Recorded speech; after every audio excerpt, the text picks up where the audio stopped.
aberta nesse texto, por favor.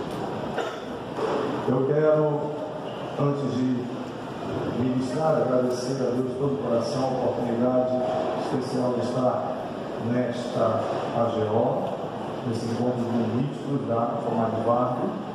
Quero agradecer de todo o coração ao pastor Júlio Calais, aproveitando mais uma vez felicitá-lo, Deus dê muita saúde, muita graça, e que o Espírito Santo ilumine somente seu coração na liderança de todos esses projetos importantíssimos nesse tempo do fim.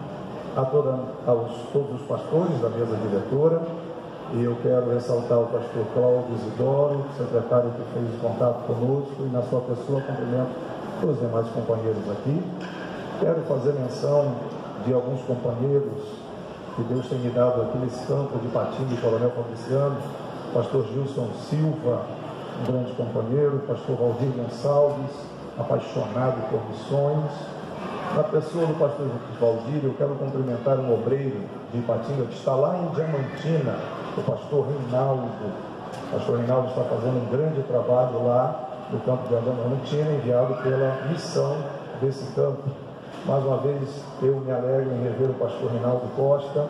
Nós fizemos 145 seminários do Espírito Santo em você, no Brasil e na Europa, mas quando estivemos em Novo Oriente, Belo Oriente, aquele seminário foi marcante. Aquela tarde com aqueles jovens, Jesus batizou mais de 50 jovens no Espírito Santo.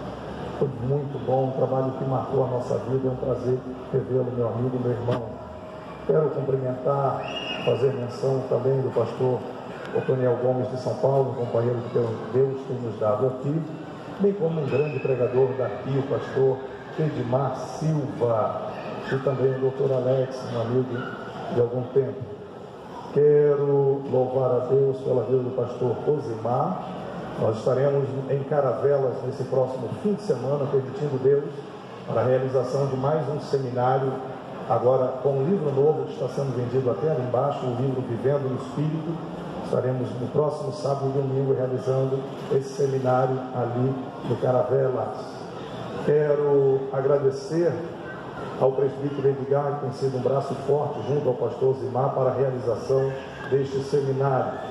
E também o pastor Eliseu, juntamente com o pastor Jamiel Lopes, pessoas muito dadas ao ensino, muito competentes na área de educação. Eu estou muito contente de poder levar o Seminário IEL para a nossa igreja, a Assembleia de Deus, Fonte de Águas Vivas, lá em Jacarepaguá.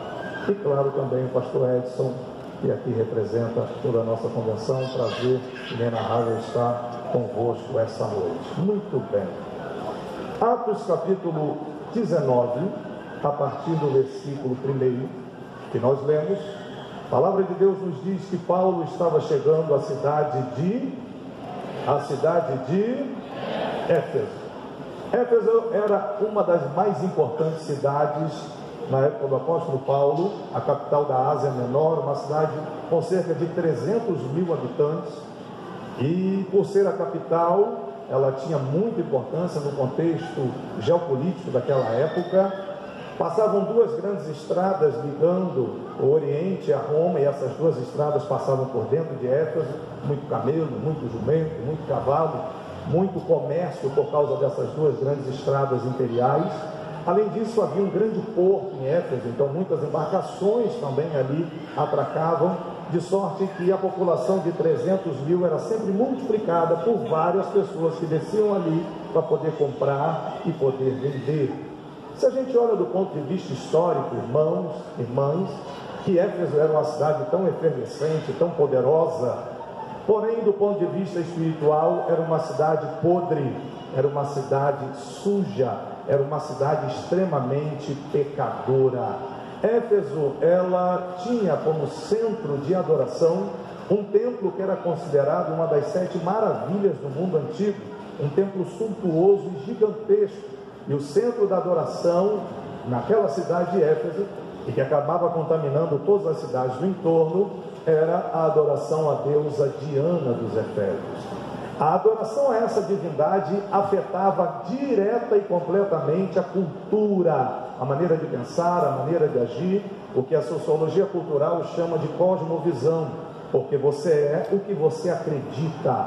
Se a pessoa se diz ateu materialista, então ela acaba vivendo pelo humanismo e ela acha que vai beber todas as cervejas que tem que beber e fazer todos os seus desejos, porque ela acha que se ela morrer, acabou. Os ateus vivem o humanismo por conta disso. Agora, se você acredita que Jesus Cristo é o Senhor, que morreu e ressuscitou, você vai abrir mão de todos os prazeres da terra, porque o foco da sua vida é um dia se encontrar com Ele. Quem acredita em Jesus aqui, levante a mão e diga glória a Deus.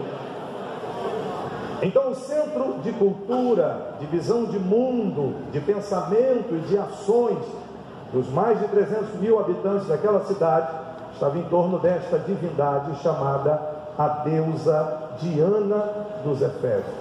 Quando o apóstolo Paulo chega nessa cidade, ele encontra 12 novos convertidos e, para o seu espanto, ele pergunta no versículo 2 a grande pergunta: recebestes vós o Espírito Santo quando crestes?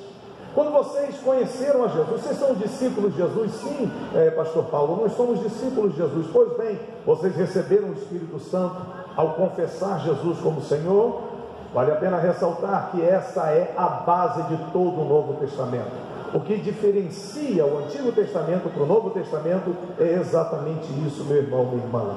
Quando você entrega a vida a Jesus, o Espírito Santo passa a habitar em você, passa a morar em você. Isso nunca tinha acontecido no Antigo Testamento. Todas as personagens bíblicas do Antigo Testamento eram visitadas pelo Espírito Santo. Sansão não era um Arnold Schwarzenegger de 2 metros, forte, musculoso. Sansão era um homem comum. Mas quando o Espírito Santo o visitava, em uma vez ele pegou um portão de 2 toneladas em Gaza, subiu uma ladeira e jogou o portão no chão. Outra vez ele pegou uma queixada de jumento e matou 1000 homens. Então Sansão tinha super força o tempo todo? Não, era só quando o Espírito Santo o visitava, era só quando o Espírito Santo o visitava. Davi estava no meio do mato cuidando do rebanho de seu pai, e de repente o Espírito Santo o visita, e ele compõe um dos salmos mais lindos da Bíblia, mais conhecidos em todo o mundo: o Senhor é o meu pastor, nada me faltará, deitar-me faz em verdes pastos. Quem inspirou Davi a escrever esse salmo? O Espírito Santo, quando visitou aquele menino lá no meio da roça. De sorte que todas as personagens do Antigo Testamento eram visitadas. Porém, quando Jesus está para ir embora, o tempo todo ele anuncia uma nova era, uma nova maneira de Deus interagir com o seu povo.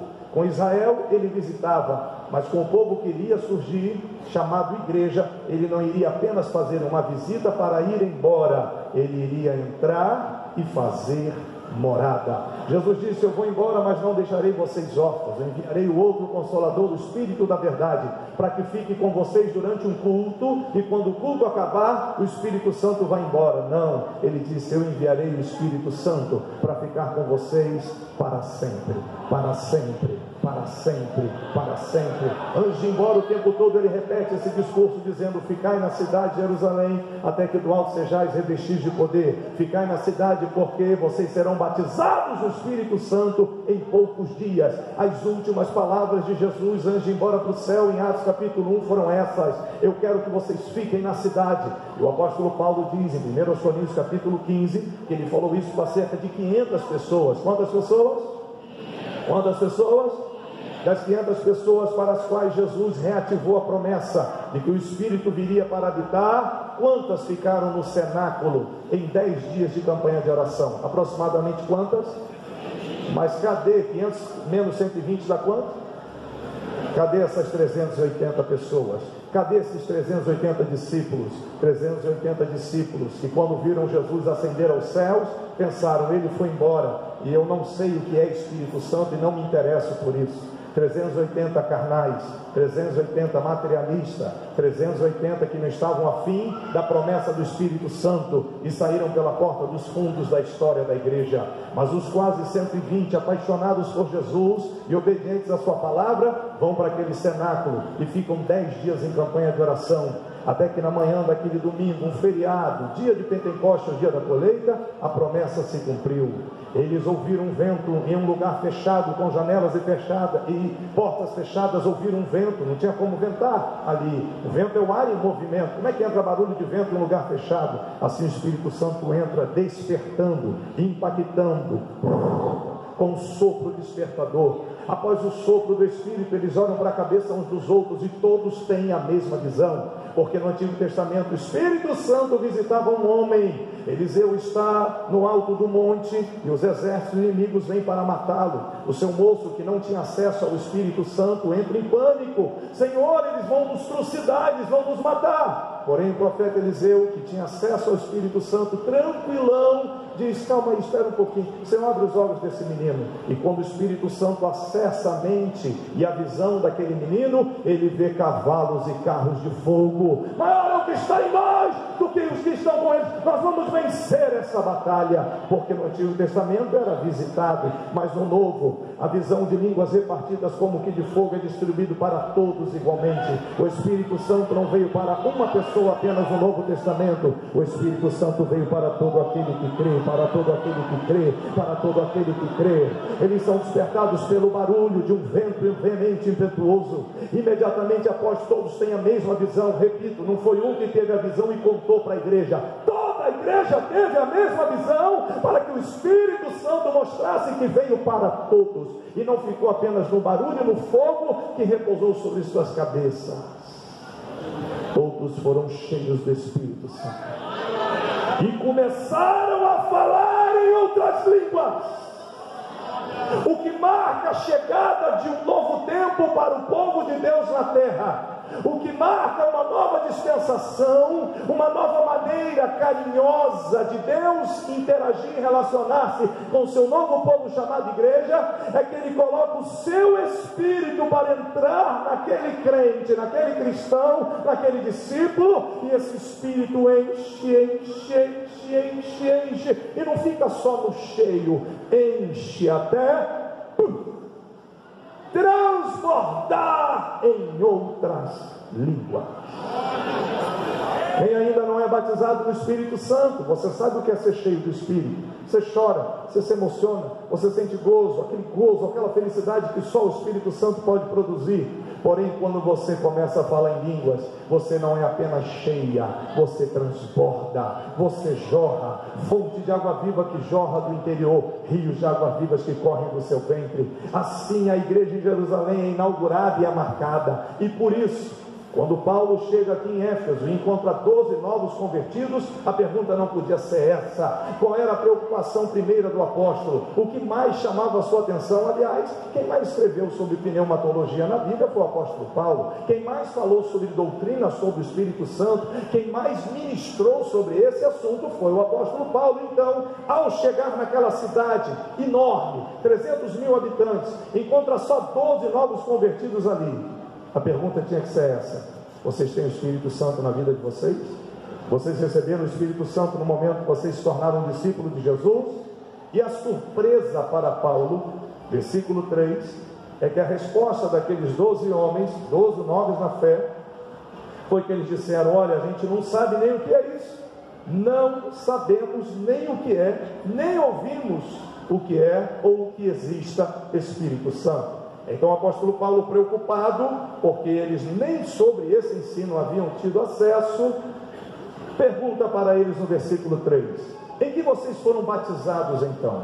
Paulo está falando sobre Espírito Santo, e a pergunta de Paulo está falando sobre o que? Sobre batismo no Espírito Santo. Vou repetir: a doutrina no batismo no Espírito Santo é básica no Novo Testamento. Quando você entrega a vida a Jesus, o Espírito Santo entra em você para fazer morada. Há pessoas, infelizmente, que não creem ainda em Jesus. Há pessoas que estão no mundo, principalmente que mexem com magia, bruxaria e feitiçaria. Essas pessoas carregam dentro de si espíritos malignos, espíritos maus. Pomba Gira, Preto Velho, Maria Mulando, Zé Pilintra, cada nome pior do que o outro. Mas quando essa pessoa entrega a vida a Jesus, todos os espíritos malignos têm que ir. Todos os espíritos malignos têm que ir. Quando aceita Jesus, sai ou não sai em nome de Jesus? E qual é o único espírito que agora entra nesse crente para fazer nele morada? Qual é? Por favor, digam: ser crente é ser a morada do Espírito Santo. Diga: eu sou crente, eu sou salvo, porque o Espírito Santo mora aonde? Quem acredita que tem o Espírito Santo morando dentro de si agora? Quem acredita? Se você acredita, levante a mão e diga: glória a Deus. Vocês têm o Espírito Santo na vida de vocês? Não, a gente não sabe nem o que é isso. E vocês são batizados em quem então? Versículo 3, nós fomos batizados no batismo de João. Opa, surgiu um novo problema. O batismo de João era realizado, claro, por João Batista. As pessoas chegavam à margem do Rio Jordão, confessavam os seus pecados em alta voz. Devia ser bem vexatório, bem vergonhoso. Imagina a pessoa confessar o pecado em alta voz, e pelo arrependimento público João as batizava, dizendo: espera que o Messias está chegando. Porém, quando Jesus começa o ministério, Jesus não batiza, mas os seus discípulos batizam. E agora o batismo, ele não é apenas confessão dos pecados na beira do rio, mas agora o batismo é feito em nome do Senhor. Como é que você foi batizado nas águas? Eu te batizo em nome do... Então o modelo de batismo mudou. Então Paulo encontra dois problemas na vida dos 12 novos convertidos: nem eram batizados no Espírito Santo e nem batizados nas águas no modelo de Jesus. Vamos corrigir isso. Paulo respondeu: João ministrou o batismo no arrependimento, versículo 4, dizendo ao povo que cresce nele, naquele que após ele havia de vir, isso é, em Jesus. Vamos resolver o batismo nas águas, versículo 5. Quando ouviram isso, foram rebatizados, agora em nome do Senhor Jesus. Podia terminar aqui essa narrativa de Lucas. Lucas podia ter escrito até o versículo 5, dando ênfase completa à questão do batismo nas águas. Já estaria resolvido. Mas não é essa a questão proposta nessa narrativa de Lucas, que foi quem escreveu Atos. Lucas segue nos dois próximos versículos, e aí sim, depois do versículo 7, é que a narrativa termina, porque a ênfase desses 7 versículos de Atos 19 é mostrar que você tem que ser batizado no Espírito Santo e falar em línguas. Paulo acaba de batizar os 12 varões de novo, batizou os 12, e agora? Não, vamos embora para casa? Não, o problema ainda não está resolvido. Versículo 6: havendo-lhes Paulo imposto as mãos, vem cá que eu quero botar a mão na cabeça de vocês, vem aqui. Pastor Paulo, para que isso? Você já batizou a gente nas águas? Não, o mais importante, ou tão importante quanto agora tem que acontecer, vem cá vocês. E impondo-lhes Paulo as mãos, veio sobre eles o Espírito Santo. Ué, e qual é a evidência disso? Eles foram batizados nas águas, também já tinha Espírito Santo? Não, algo especial tinha que acontecer. Veio sobre eles o Espírito Santo, e o que aconteceu? O que evidenciou, o que ficou público, que o Espírito Santo agora estava neles? Tanto falavam em línguas, como profetizavam. E eram ao todo uns 12 varões. Acabou, foram batizados no Espírito Santo, o problema está resolvido. A narrativa segue um outro rumo a partir do versículo 8. Paulo segue. A pergunta que quero deixar esta noite para todos os irmãos reunidos neste lugar: por que o batismo no Espírito Santo era tão imprescindível para esses 12 varões desse lugar? E eu começo a terminar dizendo: Éfeso era o pior lugar do planeta Terra para ser crente. Não tinha como um crente viver nesse lugar. A cultura pagã era completamente contrária aos ensinamentos de Jesus ao cristianismo. O centro da adoração em torno da deusa Diana tornava aquela cidade extremamente feiticeira e extremamente promíscua. A feitiçaria e a bruxaria unidos à promiscuidade. Porque a Diana para os efésios, para os romanos, a Artemis para os gregos, se você for, sem querer cometer um anacronismo, mas se você for trazer a Diana para os dias de hoje para o Brasil, o nome dela no Brasil, na cultura brasileira, é Pombagira. Então imagine um enorme templo, onde todas as pessoas vão adorar, sacrificar, e ali é a deusa da prostituição, a deusa Pombagira, sendo adorada em um templo. Como é que uma cidade que vive em torno de adoração à deusa da prostituição, como é que a pessoa conseguiria ser crente ali? Esses 12 varões, possivelmente, eles foram ensinados que o homem não deveria ter uma mulher só. Ele poderia ter tantas mulheres quantas eles quiserem, e não são mulheres como outros homens, e pasmem, não só outros homens, como zoofilia, sexo com animais. Essa era a cultura de Éfeso, era normal em Éfeso, o tal do poliamor. E o tema escolhido para essa GO é a pós-modernidade. Aquilo que foi, aquilo que será já foi, e aquilo que se fez, será feito outra vez, porque não há nada novo debaixo do sol, diz o pregador, Eclesiastes 1:9. O mesmo diabo que atuou na cultura de Éfeso é o mesmo Satanás que está atuando na cultura global hoje. O espírito de prostituição e de sem vergonhice é o mesmo de Éfeso, é o mesmo que está atuando hoje em Minas Gerais, em todo o Brasil e em todos os lugares do mundo. Quando o apóstolo Paulo chega em Éfeso e descobre todos os novos convertidos, ele se assusta. Como é que esses homens vão ser crentes num lugar tão podre como esse? Não tem como, humanamente não tem condições. Não adiantava apenas ter sabedoria humana, e por isso Paulo escreve tanto em Éfeso para a família. Por que há um enorme texto falando sobre os maridos? A cultura de Éfeso era uma cultura extremamente feminista, irmãos. As sacerdotisas da deusa Diana, elas tinham relações com homens durante o culto, e quando elas engravidavam, elas eram jogadas fora, e os seus filhos eram abandonados para elas poderem voltar ao culto à deusa Diana. Éfeso é uma cidade de órfãos. Hoje o que está se fazendo é uma apologia enorme ao aborto, porque o mesmo espírito de Diana está querendo dominar o mundo de hoje. Em Éfeso as crianças eram jogadas fora na rua. Hoje no mundo elas estão sendo cortadas dentro do útero. Como é que pode a Colômbia aprovar um aborto com 6 meses? 6 meses já é formado. E se não me falha, nos Estados Unidos, em Colômbia, pastor, lá foi aprovado aborto para 9 meses. Irmãos, abortar uma criança de 9 meses, espera nascer, dá um pedaço de pau, manda a mãe matar. Pois foi aprovado. E a corte americana proibiu, e o presidente luta, e esse estique-puxa está no mundo todo. É o espírito de Diana. Paulo encontra 12 novos convertidos, e na hora ele entende que se aqueles homens não tivessem o poder de Deus, eles não aguentariam o tranco, eles não suportariam ser crentes. No culto a deusa Diana, no momento do culto, eles levantavam um bezerro vivo no meio do culto. As sacerdotisas apontavam para a barriga do bezerro e o bicho vivo lá, berrando. E aí algumas pessoas corriam do lugar onde estavam para debaixo do bicho, e as sacerdotisas cortavam o bucho daquele boi vivo. E as pessoas iam para debaixo comer coração, comer intestino, fezes, tomar banho de sangue, beber sangue, comer vísceras. E se isso te escandaliza, sabe por que isso nos escandaliza? Porque nós somos cristãos, nós temos a cultura cristã, a Bíblia mudou a nossa maneira de pensar e de viver, mas eles não tinham isso naquela época. Você começa a entender porque Satanás está tentando trazer o paganismo de volta. Quando Jesus veio há 12 mil anos atrás, só havia o povinho de Israel fazendo a diferença com a palavra de Deus. O resto todo era feiticeiro, bruxo e promíscuo. Toda a humanidade de 2000 anos atrás era completamente perdida, porque não tinham acesso a Deus e a sua palavra. E quando Jesus nasce, ele enfrenta essa cultura do Satanás e muda a história e a cultura do mundo.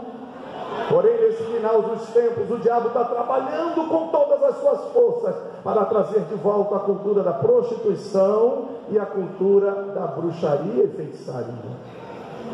Hoje, parece que a cantora pop que mais representa o Brasil, e as mídias sociais, televisão principalmente, glamoriza a figura daquela cantora, eu vou falar uma bocada da filmagem, mas ela ela fala em nome dos jovens, ela agora acha que ela é porta-voz da cultura brasileira nos Estados Unidos, ela acha agora, o nome dela original é Larissa, né? Ela acha agora que pode falar o que quiser e a juventude tem que obedecê-la. E o que ela tem de mais? O que a Anitta tem de mais? Ela fica nua, se rebolando e fazendo promiscuidade. E onde é que tem glamour nisso? Em Éfeso era glamouroso. Quanto mais as prostitutas, sacerdotisas de Éfeso tinham relações sexuais, mais glamourizadas elas eram na sociedade. Isso está voltando, sim ou não? Aliás, isso já voltou, sim ou não? Isso já está acontecendo, sim ou não? glamorização do satanismo, bruxaria, feitiçaria. A Marvel lançou um último filme, Doutor Estranho no Multiverso da Loucura. Só quem não tem o mínimo de conhecimento básico sobre bruxaria e feitiçaria não entende o que a Marvel vomitou no mundo através dos cinemas. Talvez os mais antigos nem sabem o que estou falando, mas os jovens, seus filhos e netos, sabem o que eu estou falando. Quem foi para uma sala de cinema assistir Doutor Estranho no Multiverso da Loucura deve ter saído de lá quase endemoniado. Rituais druidas, feitiçaria europeia pura, coisa macabra, sinistra, o maior nível de bruxaria e satanismo possíveis sendo ministrado numa sala de cinema e o mundo todo indo assistir. Por que essa pressão em cima da igreja, de cada pastor, de cada dirigente, congregação, de cada líder, de cada pai de família, de cada mãe aqui presentes? Por que essa pressão? Porque o diabo está querendo trazer de volta ao planeta todo essa ideia de paganismo, de que Jesus não precisa de Bíblia, não precisa, vamos deixar isso para lá, nós vamos nos unir em nome de um amor. Que amor é esse? Paulo olha para aqueles 12 homens e diz assim: vocês não vão, possivelmente ele pensou, esses homens não vão resistir a essa pressão aqui. Vocês precisam ser batizados no Espírito Santo e falar em língua. E termino dizendo o seguinte: Éfeso está voltando, a deusa Diana está voltando. O vinho falso da alegria do deus Baco, porque quando se adorava a deusa Diana naquele templo gigantesco, adorava-se juntamente o deus Baco. A pessoa enchia a cara de vinho, ficava bêbada, e ali havia orgias, ali havia comida de vísceras, beber sangue, era um nojo o culto àquela deusa. Diariamente aquilo acontecia, e o diabo está trazendo isso de volta. Mas fica a mesma receita de sempre da Bíblia, do que o Espírito Santo deu ao apóstolo Paulo. Depois desse episódio aqui, dessa narrativa, em 3 anos, sozinho, claro, ganhando almas, discípulos, o poder do Espírito Santo na vida do apóstolo Paulo é algo tão incomensurável, que a venda das deusazinhas Diana de prata começaram a acabar. Precisou um tal de Demétrio se levantar para fazer uma rebelião em Éfeso, para expulsar Paulo, porque o poder da pregação do apóstolo Paulo era tão violento, que as pessoas pegavam livros de bruxaria e queimavam em praça pública. A conta dos livros queimados em Éfeso chegava a cerca de 50 mil, aquela medida de prata. Deus usou um homem, pastores, para bater de frente com a cultura de prostituição e feitiçaria daquele lugar. E um homem cheio do Espírito Santo começou a mudar a história daquele lugar. Anos depois ele vai para Roma preso e escreve uma carta para aqueles irmãos. E o que ele escreve? Qual é a receita para vencer um mundo prostituto e feiticeiro como caminha os dias de hoje? A receita é simples: não vos embriagueis com o vinho do deus Baco, com o vinho da deusa Diana. Deixa a cultura de vocês para lá, aquilo que você viveu de errado, sua mãe viveu, seu pai viveu, seu bisavô viveu. Pastor, eu faço assim porque minha mãe fazia assim, meu pai fazia assim, meu trisavô fazia assim, eu nasci assim e eu vivo assim pela influência. Óbvio, nós somos frutos dos nossos pais e da cultura no local onde vivemos. Porém, para quebrar esse paradigma cultural, a resposta é: não vos embriagueis com vinho, que só vai aumentar a dissolução e a confusão. A receita para vencer a pressão em Ipatinga, Coronel Fabriciano, no Rio de Janeiro, em Amsterdã, em Ibiza, em Nova York, para você vencer essa pressão da tentativa de retorno da deusa Diana, a receita é uma só: enchei-vos do Espírito Santo. Enchei-vos do Espírito Santo. Mas apóstolo Paulo, o senhor é uma sumidade, um homem além do seu tempo, conhecedor de vários idiomas. Eu li certa vez que se o apóstolo Paulo vivesse hoje, ele entraria no Kremlin para conversar com Putin sobre essa guerra que está acontecendo. e também iria na China conversar com Xi Jinping para tentar entender, porque ele falava vários idiomas, era o embaixador de Deus. Estudar era com Paulo. Então, mais a receita vitoriosa para vencer o mundo de hoje não é apenas estudar, e precisamos estudar. Eu fiz 4 anos de teologia, eu fiz licenciatura em história, fiz uma pós-graduação em ciência da religião, estou fazendo formação e doutorado em psicanálise segundo Jung, porém o estudo não resolve tudo. Ou nós somos cheios do Espírito Santo, ou nós não vamos vencer esta batalha. O vinho do Netflix, da Amazon Prime, do Instagram, das redes sociais, do WhatsApp, do Zap, esse vinho falso que rouba o seu tempo, é para deixar você dormindo e não deixar você se preparar para essa guerra final. Larga esse vinho falso para lá.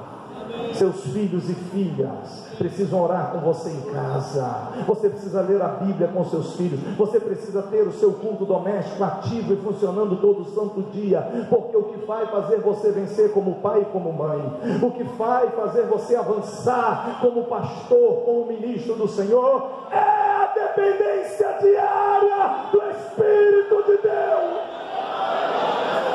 Ou nós aprendemos que dependemos dele agora todos os dias, ou seremos atropelados.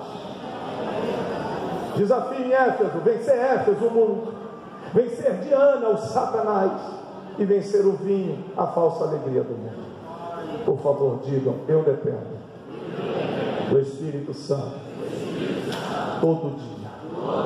todo dia, para ser crente, para ser salvo e para chegar no céu. Fique de pé na presença de Deus. Eu quero, por 3 minutos de relógio, convidar cada um que aqui está, a você agora se desligar de quem está do seu lado, atrás ou na frente.